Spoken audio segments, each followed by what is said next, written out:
বান্দা তোর চিন্তায় আমি আর আসমানে থাকতে পারি না, প্রথম আসমানে চলে আসি, তোর কিনারায় চলে আসি।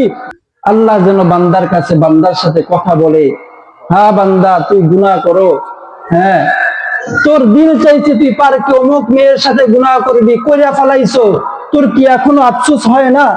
তোর মনে চাইছে তুই এই মিথ্যা কথাগুলো বলবি, বলছে এখনই কি তোর দিলের স্বাদ মিটে নাই? তোর মন চাইছে তুই নামাজ কাজা করবি, হাজার ওয়াক্ত নামাজ কাজা করছো, এখনই কি তোর দিলে আফসোস হয় না? এখনো কি তোর আমার নামাজ আমার হুকুমকে কাজা করিয়া তোর দিলের স্বাদ কি এখনো মিটে নাই?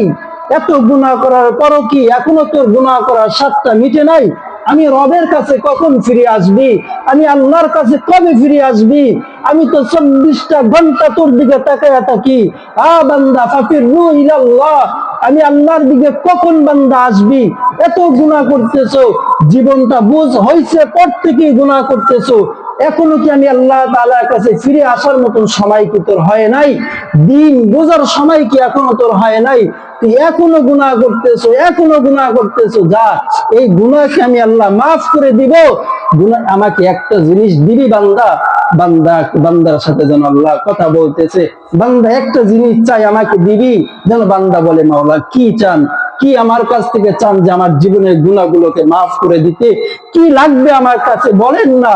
আল্লাহ তাআলা বলেন বান্দা ওই যে তাহাজ্জুদের সময় আমি কিন্তু প্রথম আসমানে আইসা পড়ি, বান্দা তোর চিন্তায় আমি আর আসমানে থাকতে পারি না, প্রথম আসমানে চলে আসি, তোর কিনারায় চলে আসি। আমি আইসা ডাকতে থাকি, আমি আইসা বলতে থাকি বান্দা আমাকে একটা জিনিস দে। বান্দা তাহাজ্জুদের নামাজে দাঁড়ায় 2টা রাকাত নামাজ পড়, নামাজ পড়ে গভীর রাতে কেউ যায় না, দুনিয়া সুশান নীরবতা, কোনো আওয়াজ নাই, কোনো পাখির কোনো কলকানি কোনো আওয়াজ নাই, ঠান্ডা নীরব দুনিয়ায়। আমি আয়েশা তোকে বলতে থাকি 2 রাকাত নামাজ পড়, নামাজ পড়ে চোখের পানি এক ফোঁটা পানি ছাড়, গুনাহের কথা স্মরণ কর।